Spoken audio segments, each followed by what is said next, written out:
All right. So, like Matt said, if you think about the business processes that you have in place and which ones might feel slow or inefficient, if you haven't already tried to use AI to solve some of that and make it easier, it's more than likely somebody on your team has already done it. So, what we want to start off with and just dive right in is how important AI is to businesses. And we'll start right away by saying that AI has become the technology that is discussed the most in company boardrooms of all sizes. Why do you guys think that it has become that way? I'll start. Matt talked about the business process and how it intertwines with technology and the cost savings that AI is enabling organizations, if implemented correctly, and we'll get into that a little bit later, is getting the attention of the folks that are holding the purse strings. And that's it's different from, we had the cloud, we had all this stuff, but you really couldn't have a true ROI on it. People are like, oh, let's go to the cloud. It was more expensive to do that for some people because they didn't know about consumption models, and we all know what consumption models can do to an organization. But this actually has the potential to help organizations, small businesses, medium-sized businesses, to really gain efficiencies from a business standpoint. So now that the executive teams that don't know zeros and ones, but just know dollars and cents, are getting involved, you're seeing a really draw to that. It's my opinion. I mean, AI makes your life easier. I mean, it can do things faster than people can do them themselves. So I think naturally, as people are seeing it, as people see ChatGPT, they can get answers to kind of complicated questions in 10 seconds. I mean, there's a thought about how can I make that actually kind of help get a return on that? How can I use that to make money? So I think it's natural that people are trying to figure out how they can make their own processes easier and kind of, again, increase profits. I mean, now with AI comes risk, and kind of it's like a lot of things where it can be great and it can really help you, but if you don't use it right, it could be dangerous. But I think it's not surprising that people are very interested in AI and eager to use it. AI brings promise and peril. We'll be talking more about the peril later on in this panel, but on the promise side, you could use it to analyze data that you've really never looked at that was valuable to your organization. You could also use it to scale things, as the other gentleman said. But something else you can do is you can look for trends that humans would never pick up for. You can look for consistencies that humans would never notice. And that's just not possible in the human mind. So you have a lot of ability to do things that are very efficient with what you already have, and the outputs can be tremendous. Thank you. Now, a lot of companies are still at the beginning stages. So if a company doesn't have a current AI strategy in place, they might feel like they're behind the ball. Do you think now is a good time, or when do you think that transition happens from like being late to the game with AI integration to being kind of on the right track to implement it correctly? My grandmother had a saying, haste makes waste. Don't rush. If you rush it, just set the money on fire, it'll be quicker. It's just the case. I've seen organizations, they're like, oh, we want to do AI. And I'm like, okay, well, what does that mean? Well, I don't know. We just want to do AI. And I'm like, you have to tell me what that means with that. So if you feel like you're late in the game, you're not. You're just not. I mean, it's changing every day. Like I guarantee you, check social media feeds or whatever during this time. I guarantee you something new came out about AI that's like revolutionary. It's still going. What I would encourage you all to do, I think it gives you a great opportunity to talk about securely implementing AI. We have an amazing opportunity. I don't care how big your company is, but we failed with the hardware. We failed with software. We failed with the cloud. We actually have a chance with AI to safely build it. And that involves business conversations that will elevate you in your organizations that you are working with. So don't panic. Like I'm in Northeastern, I'm a New York City guy. Like I always work in like chaos and hysteria. I'm going to bring it down for you all right here. Don't panic. Get that strategy in place. It'll help you in the long run. I think it also comes down to like, what is your business and what are you going to use it for? Because I mean, again, I'm a cybersecurity lawyer. I'm dealing with clients every day that are going through issues, a lot related to AI. And kind of sometimes you don't want to force it. Like there are some businesses where AI can do wonders and you'd probably be foolish not to have AI, be using AI right away. But there are others where AI, again, might help, it might not. And I think kind of forcing it, there's just not a need to push it. Like for some businesses, you might not, there's no reason to feel like you're behind if you're not using AI because AI might not be that helpful to you. Mm-hmm. So I think when you're thinking about this, the first thing you have to say is, well, like, it's not like everybody should be using AI. What is AI going to do for me? Because again, and you talked about kind of being kind of like haste makes waste and being quick. Mm. When you decide that you want to use it, that's great. But then you have to figure out, well, how am I going to use it? And how are my employees going to use it?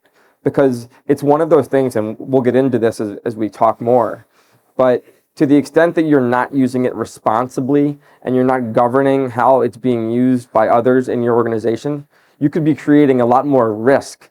And that risk could greatly outweigh the benefit to your organization. So I think it really is not like a kind of a one-size-fits-all. It really depends upon kind of what you're using it and how.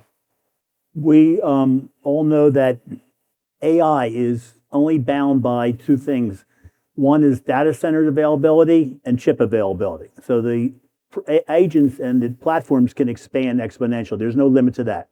Then you think, okay, what does it mean on a big corporate level? On a big corporate level, many big corporations, Fortune 500s, are just jumping into it, forcing the team members to use it, and are finding ways to become very efficient. But they are putting a lot of guardrails and controls around it, knowing that they could make mistakes. For example, Tesla and Samsung both put proprietary IP, their employees did, major information in the past into AI agents.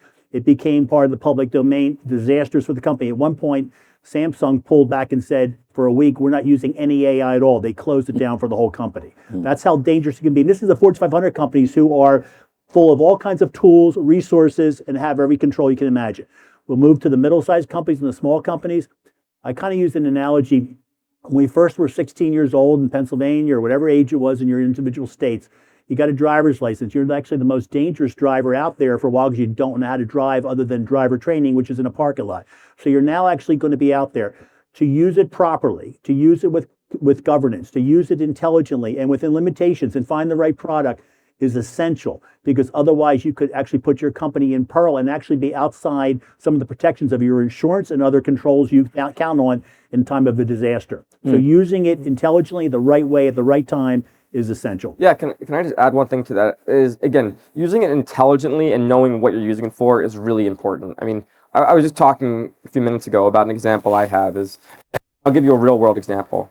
So right now, I mean, my practice,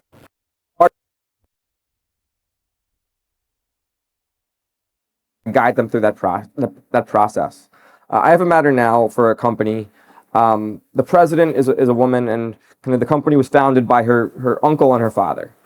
Ransomware incident. There was some data taken. Not data. It wasn't that sensitive. They weren't planning on paying a ransom. Then we get a message from the threat actor. By the way, and unless you want me to kind of email your whole information, ransom. So I said to her, is there anything you've ChatGPT searches recently that we should be worried about? And she said, well, my uncle, one of the founders of the company, we recently found out was having an affair with an employee. And I was worried that if his wife found out, then she would divorce him, and then there would be a fight over equity in the company. So I really didn't know what to do. So I said, well, what did you do? She said, I typed this whole scenario into ChatGPT and asked ChatGPT for advice. Well, now kind of governance issues aside, kind of AI is great, but AI is not kind of a substitute for kind of traditional means of getting advice for something like this. And I think if you start relying too much on AI, again, this kind of, she also used like everybody's full name and was very descriptive in AI, so like it was very easily identifiable. But the point, kind of what struck me more than their lack of kind of security with that was the fact that like, this was the means that she thought was best to get advice. Like AI is great, but it's not something that you want to rely on, kind of instead of traditional means for advice, for instance, like that. So is it safe to say that a lot of the AI usage inside small and medium-sized companies today could be considered like in the shadows? I'll jump in on that one first. First of all, AI is leading to a larger something terminology called shadow AI. So going outside the boundaries of the company knows they have an AI product that they purchase, and hopefully that's subscription, and they have controls over it. Individuals are touching chatbots, free AI tools, agents, everything else, often without the company knowledge. So that is expanding the perimeter for cyber attacks. First thing there. Next thing is companies are finding that people have put a lot of information into these free products. They don't understand that this is a dangerous thing to be doing. So then you get into this also affects things like your insurance. And I'll give you a point in there. Insurance companies who are the final backstop often for when somebody has a major calamity in their company and needs financial controls, financial support, and the products that they bring, which is lawyers, investigations, all these other things. Some of the insurance companies are now going to exempt AI work from the policies. Okay. You say, why would you do that? Because they can't follow the reasoning path of how the AI agent came up with the results that it did.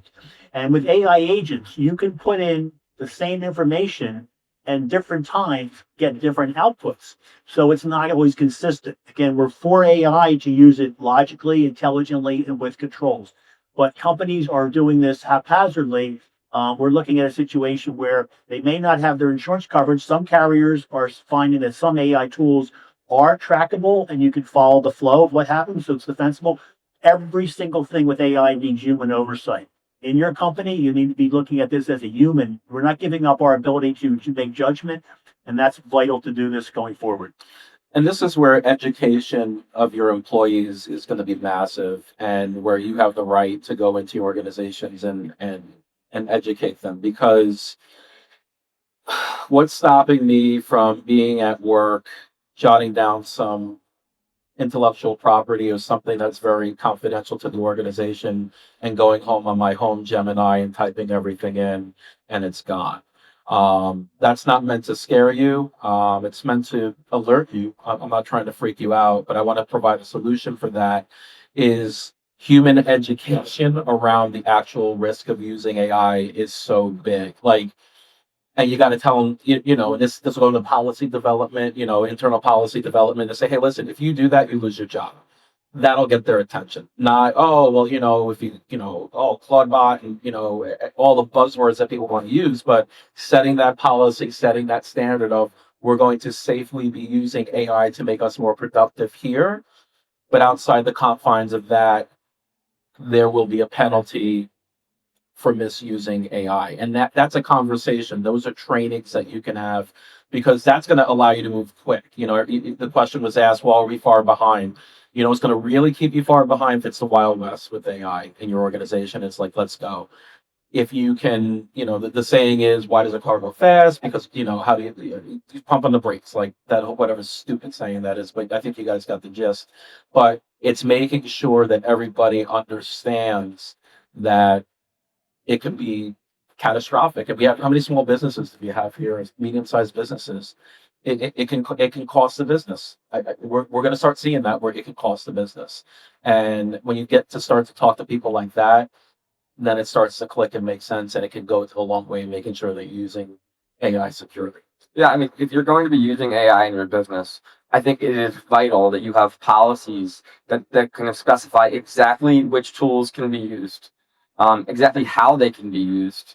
And oftentimes you're going to want to make sure you're going to want to tell your customers and clients that as well.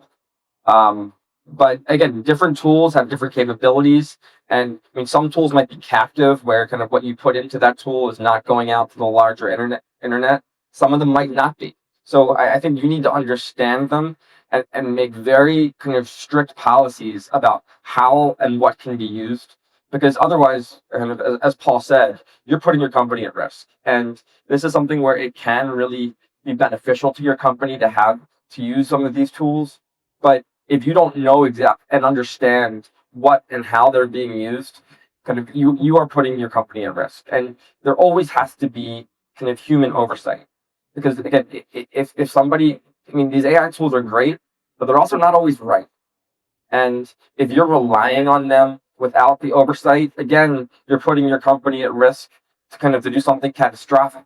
So you need to kind of govern every aspect of the usage, or otherwise you shouldn't be using it, because frankly, your risks probably outweigh the benefits. A part that also ties into this, besides the team here is talking about how to use it, is that think about this with the AI agents. They often have long-lived permissions. So you could have used an AI agent, signed up with it, built it, used it, whatever, and you forgot about it because you moved on to another one. That still has long-lived permissions. Sometimes they actually have tremendous permissions to get into different databases and different sets they should not be in. So these things sometimes are forgotten. We're talking about shadow AI a minute ago, where the users, the team members in your company, could be using AI outside of the known controls the company has, outside the awareness of the company. But if the AI agent is set up or built and just left alone, it can survive for a very long time, continually pulling in data, continually making decisions, continually doing things that you're unaware of. So think about the long life of the potential AI agent. Think about the fact that the AI agent also may have permissions that you didn't even know it had. Permission control is vital. There's things called non-human identities and human identities. Every person here is a human. We all know that, pretty straightforward. AI agents also have identities. They're non-human identities. They're called NHIs. And that is something that many companies are unaware of. You actually have created other identities around your data sets, around your information that could be proprietary, coveted. You know that's so valuable to you. And yet some AI agent, which is interacting with outside connections or other agents, could be pulling data out of your system you're not even aware of. And this actually gives you a chance to have a nomenclature discussion as well, because everybody thinks AI is ChatGPT. Like, ChatGPT is like the AOL back in the late 90s. Like, when I first got on AOL, I thought that was the internet.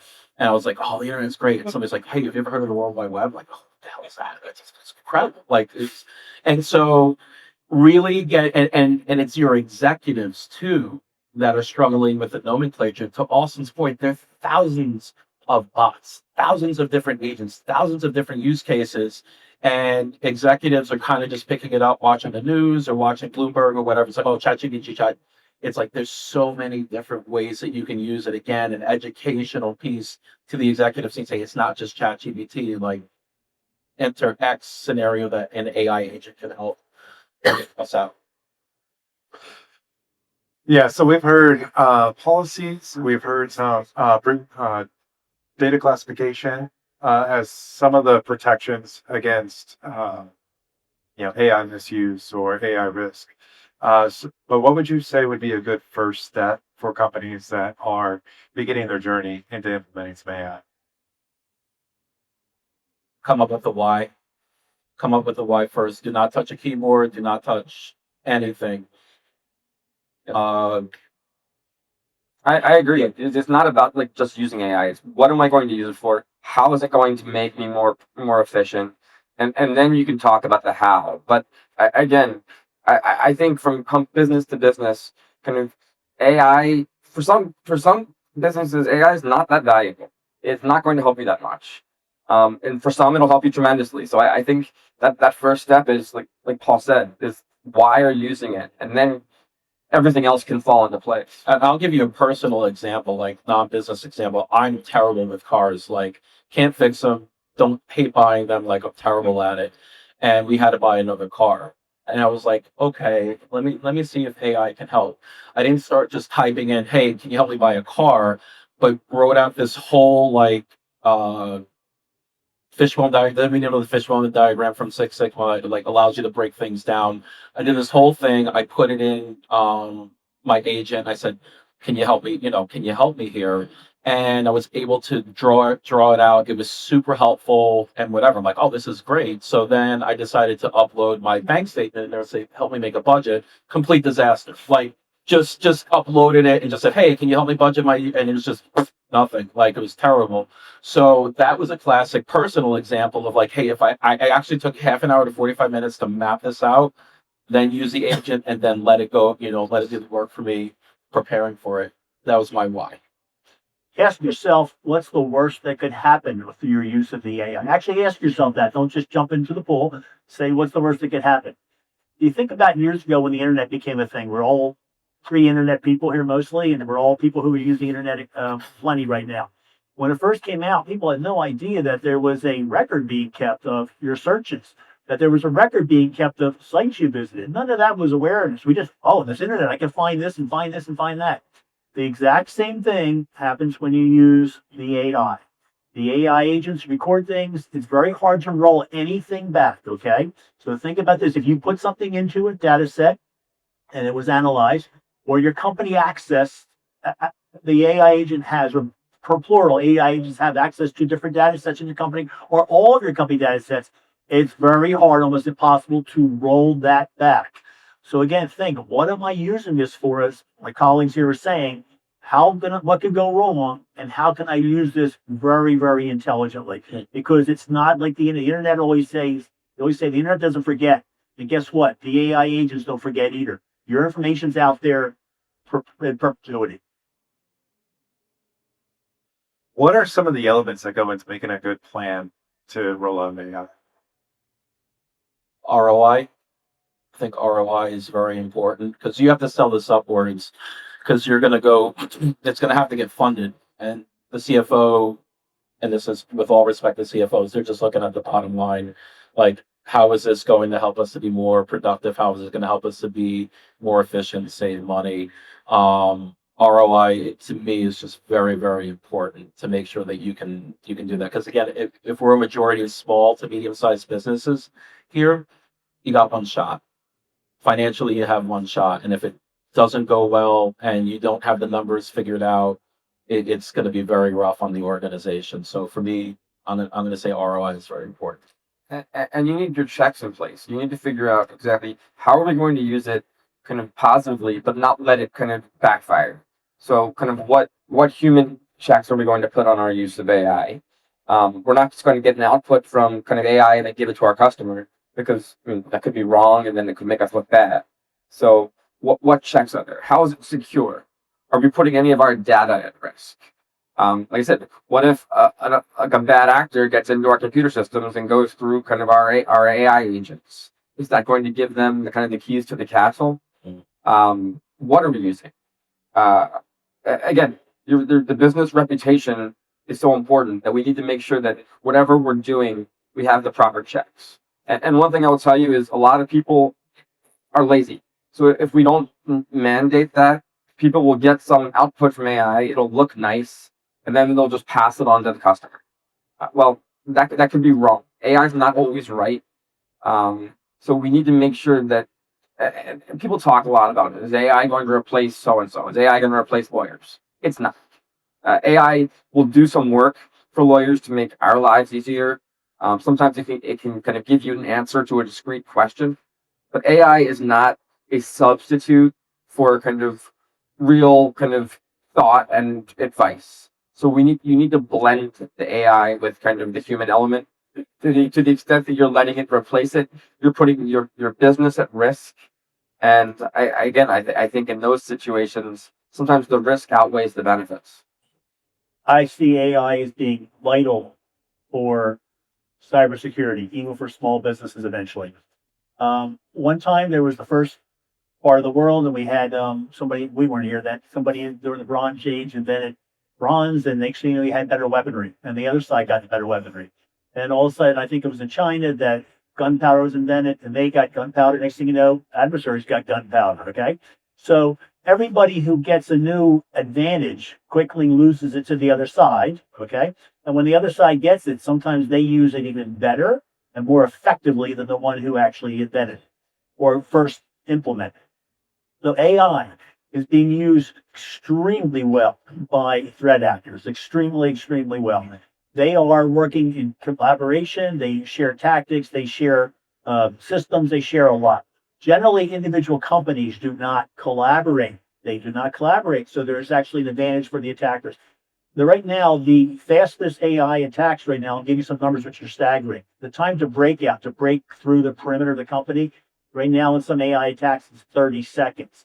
The time to exfiltration, to fully pull the data out of the company, even if it's encrypted, they'll still take it because the idea now is steal it now, decrypt it later. In the past, they wouldn't go for encrypted data because they couldn't do much with it. Now they figure potentially in the future with quantum computing and other tools, we can go out there and steal the data and get to it later on. Either way, the time to break out, the time to exfiltration now in some cases is 25 minutes. It's faster than most SOC security operation centers and defenses can respond. This is how fast it is. On the other side, though, AI can actually look for anomalies, look for perimeter and internal problems. AI can work faster than humans. AI will always need to be working with the human. So we're not changing the human responsibility in cybersecurity. We're adding AI to it. But more companies will be wanting to, hopefully using AI for defensive, because right now both sides are using it. The defensive side is that we always have controls. We have to have meetings and what are we buying, what are we implementing and all that. That's all a normal part of a company making decisions and spending money, which is part of what has to happen. The attackers don't do it that way. The cost to do an effective attack right now has gone down to like $100.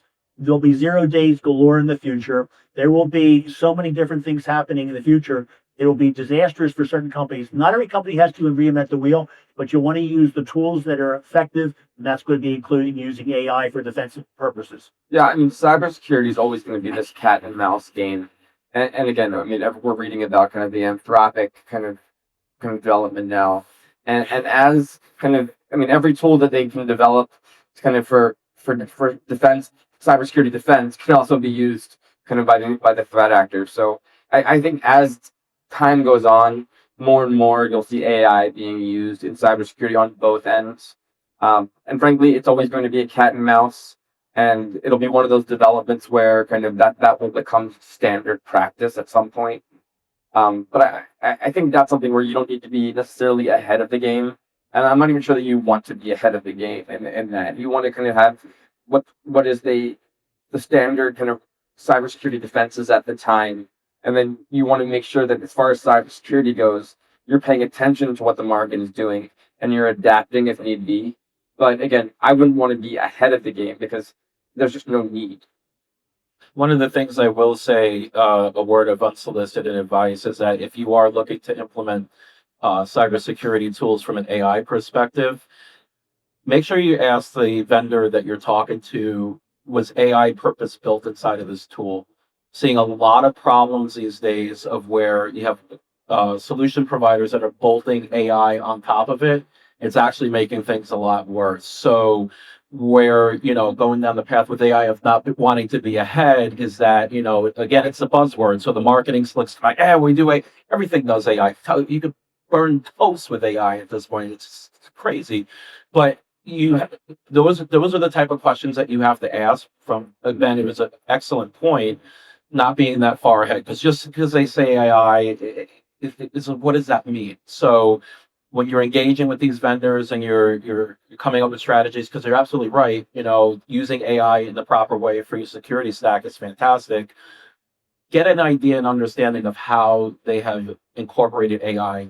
Purposely built AI on the way up is a way to go. If they're bolting it on there, dig in a little bit deeper and say, okay, take me through how you did that.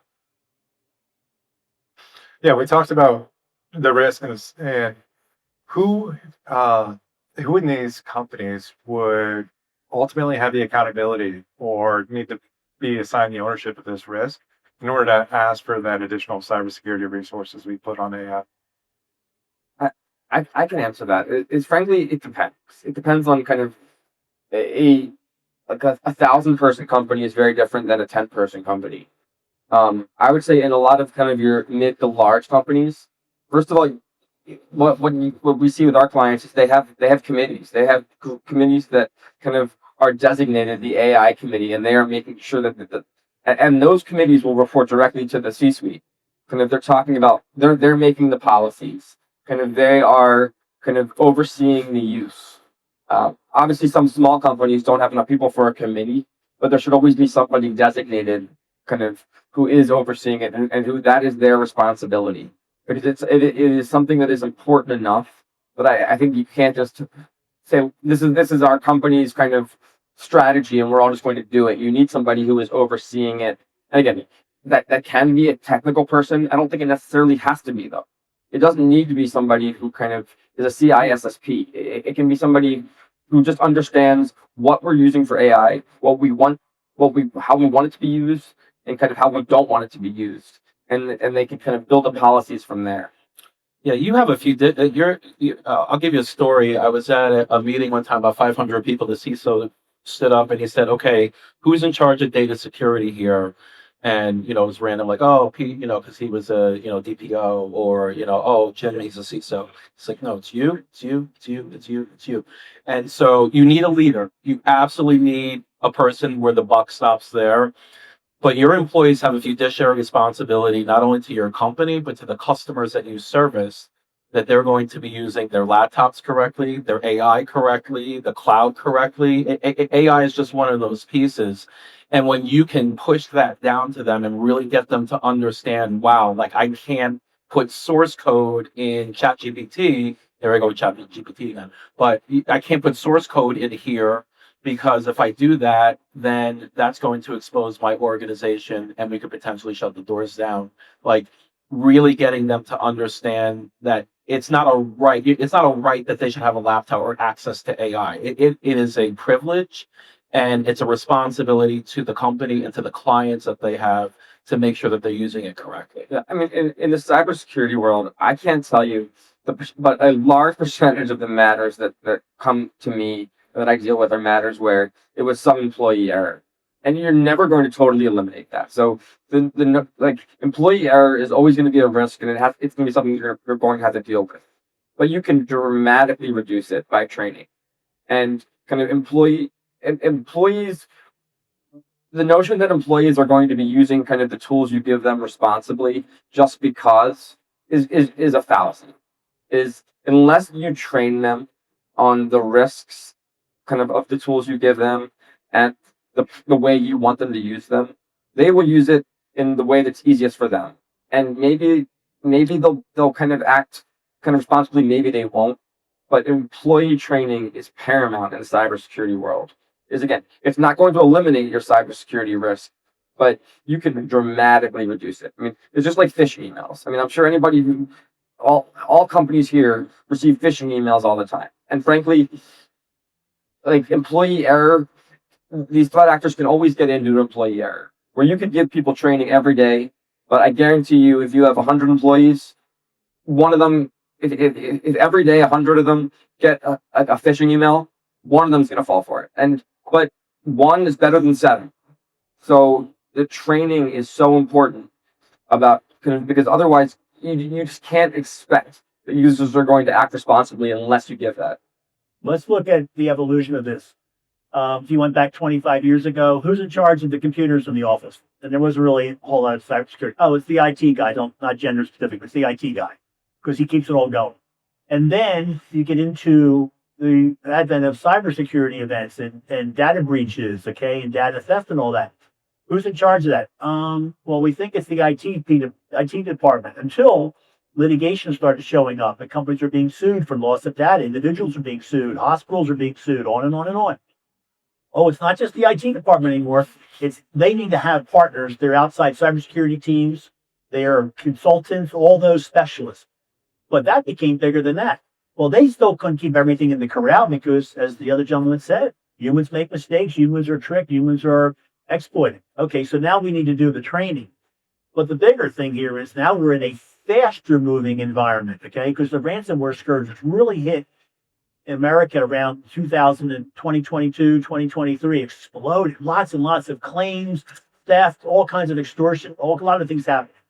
Some small businesses put out of business, and many of them put into financial danger that they still don't recover from. This is people, processes, technology. You're going to use the proper technologies. We talked about some of them here. We're going to use processes, governance. AI demands governance. If you're just using AI, as everybody's saying this, we're all in unison. If everybody's just using AI, stop. If you're just using AI, you are putting yourself in trouble. Governance, know who you're using it, where you're using, what products you have. Get rid of any shadow AI. Even get rid of shadow IT if you can. One big thing that's going to be protective is to get rid of and delete data you don't need anymore.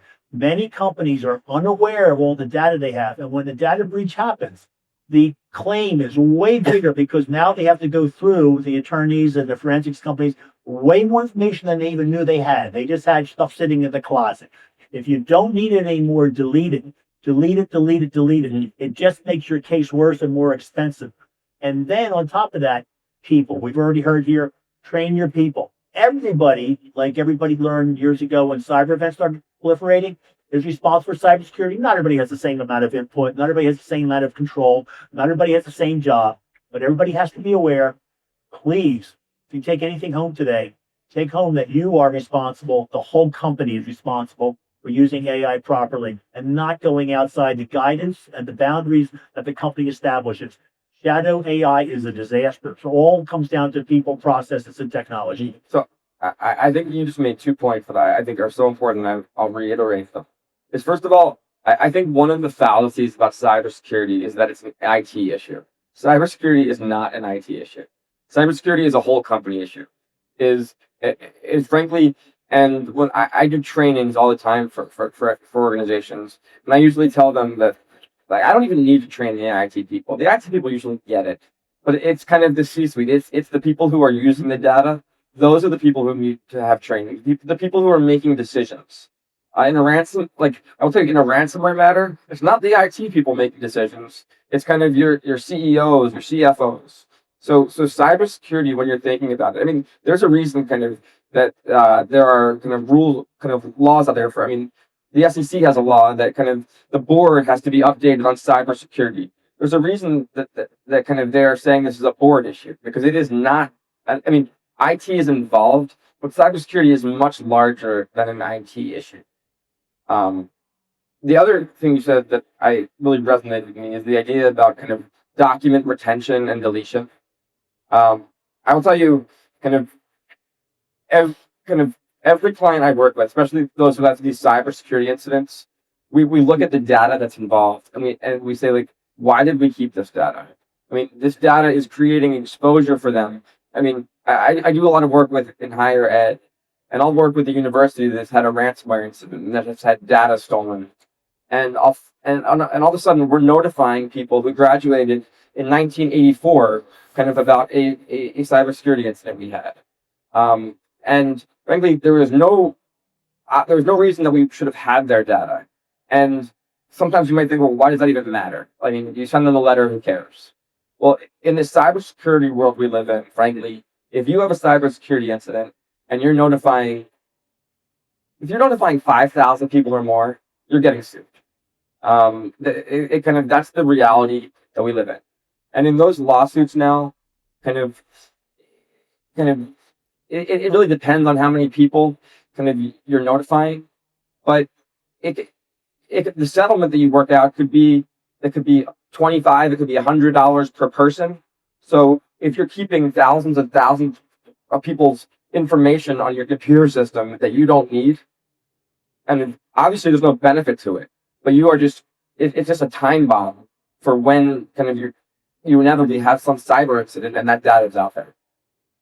Letters cost money too. Yeah, I mean, the more people you're notifying, the more money it is, and I think but it all comes back to governance, making sure, just like AI, that what data you have, why you're keeping it, and kind of minimizing it can do wonders for minimizing risk.